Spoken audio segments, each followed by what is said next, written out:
Hello friends, Madhya Pradesh high court की एक बहुत ही इम्पॉर्टेंट जजमेंट मैं आपके साथ इस वीडियो में शेयर कर रही हूं। दोस्तों, अगर आपके साथ भी इस तरह की कोई प्रॉब्लम हुई है तो आप इस जजमेंट का रेफरेंस ले सकते हैं। वीडियो को स्टार्ट करने से पहले चैनल को ज़रूर सब्सक्राइब कर लीजिएगा सभी इम्पॉर्टेंट अपडेट्स के लिए। तो दोस्तों, यहाँ पे हम बात कर रहे हैं मध्य प्रदेश हाई कोर्ट से मिली एक बहुत ही इम्पॉर्टेंट जजमेंट की। द पिटिशनर जो है हमारे केस में राम प्रसाद शर्मा, इन्होंने चैलेंज किया है रिवेन्यू की तरफ से भेजा गया demand of text bite summary of order on the grounds that foundational show cause notice and order were never communicated to the petitioner who is an individual registered under GST. वो एक individual है और GST के अंदर register है और उन्होंने department की तरफ से आया गया जो डिमांड ऑर्डर है, जो डिपार्टमेंट ने जीएसटी पोर्टल पर एक डिमांड ऑर्डर अपलोड किया है, उसको उन्होंने चैलेंज किया है इस बेसिस पर कि इस डिमांड ऑर्डर से रिलेटेड जो शो कॉस्ट नोटिस उन्हें रिसीव होना चाहिए था वो उन्हें रिसीव नहीं हुआ, उन्हें कम्युनिकेट नहीं किया गया। जीएसटी पोर्टल पर उन्हें डिमांड ऑर्डर मिल चुका है, लेकिन उससे रिलेटेड शो कॉस्ट नोटिस जो कि मैंडेटरली रूल 142 के अंदर लिखा गया है कि मिलना चाहिए, वो इन्हें नहीं मिला, इन्हें नहीं कम्युनिकेट किया गया।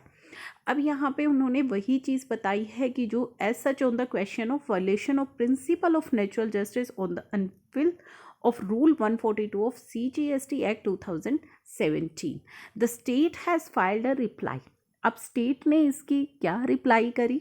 Disclosing that show cause notice and order was communicated to the petitioner on his email address and despite receiving the same, petitioner failed to file any response. अब यहाँ पे स्टेट ने कहा कि जो शो कॉज नोटिस है, इस demand order से रिलेटेड जो शो कॉज नोटिस है वो पेटिशनर को ईमेल पर भेजा जा चुका है और पेटिशनर ने उसे जो है रिसीव कर लिया है। रिसीव करने के बाद भी कोई भी उनका रिस्पॉन्स फाइल नहीं हुआ है, यानी कि कोई भी रिप्लाई उन्होंने नहीं करी है। तो ये जो जवाब आया ये स्टेट की तरफ से आया। उसके बाद पेटिशनर ने क्या हाईलाइट किया? Petitioner highlighted that provision of rule 142 sub rule 1 of CGST act. अब पेटिशनर ने रूल 42 सब रूल 1 की यहाँ पे बात करी। रूल 42 सब रूल 1 क्या कहता है? रूल 42 सब रूल 1 कहता है कि अगर आपको सेक्शन 73, सेक्शन 74 और भी अदर सेक्शंस के अंदर अगर आपको शो कॉज नोटिस इशू करना है तो वो डिपार्टमेंट को किस तरीके से करना होगा? वो उसे इलेक्ट्रॉनिकली अपनी जो वेबसाइट है, अपना जो पोर्टल है उस पर अपलोड करना होगा।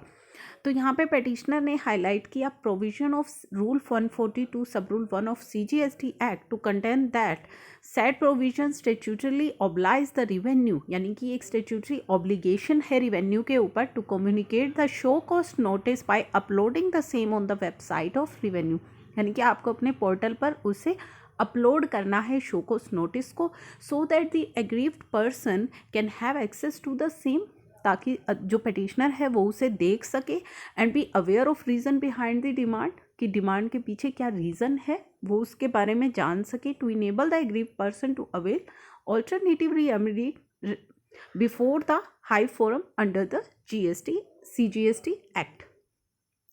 The division bench of justice Sheel Nagu and Justice Rajiv Kumar Srivastava observed that only mode prescribed from communicating the show cause notice and order is by way of uploading the same on website of revenue। तो वहाँ पे क्या observe किया गया bench के through कि जो mode prescribe किया गया है शो कॉज नोटिस सेंड करने के लिए, शो कॉज नोटिस कम्युनिकेट करने के लिए, वो केवल क्या है? Uploading the same on the website of revenue, की रिवेन्यू को वो अपनी वेबसाइट पर अपलोड करना होगा, जीएसटी पोर्टल पर अपलोड करना होगा।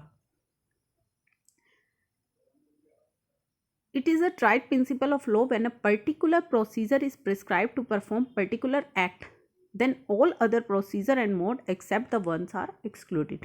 तो यहाँ पे ये ऑब्जर्व किया गया कि ये जब एक पर्टिकुलर प्रोसीजर लॉ के अंदर प्रिस्क्राइब किया गया हुआ है किसी पर्टिकुलर काम के लिए तो वो फॉलो करना मैंडेटरी है। The principle become almost stringent when statutorily prescribed as the case therein, जैसा कि इस केस में प्रिस्क्राइब किया गया है। Therefore court has no manner of doubt that statutory procedure prescribed for communicating show cause notice and order under rule 142 sub rule 1 have not been followed by the revenue. तो यहाँ पे court ने clear किया कि जो statutory procedure prescribe किया गया है लॉ के अंदर शो कॉज नोटिस कम्युनिकेट करने के लिए, जो कि रूल 142 सब रूल 1 कहता है कि डिपार्टमेंट के लिए मैंडेटरी है इलेक्ट्रॉनिकली उसे अपनी वेबसाइट पर अपलोड करना। तो ये लॉ के अंदर जब एक पर्टिकुलर प्रोसीजर बता दिया गया है जो कि फॉलो नहीं किया गया है डिपार्टमेंट की तरफ से, the impact demand pertaining to financial year 1920 and tax period April 19 to July 19 deserves to be and is struck down. तो यहाँ पे इसे स्टक डाउन कर दिया गया, क्रैश कर दिया गया इसे। तो ये इम्पॉर्टेंट जो है बहुत हाई कोर्ट की जजमेंट आई है जो रिलेटेड थी हमारे शो कॉज नोटिस के इनवैलिड होने से, कि किस तरीके से अगर ईमेल पर या एसएमएस के थ्रू आपको इस तरीके का कोई शो कॉज नोटिस सेंड किया जाता है तो वो इनवैलिड माना जाएगा।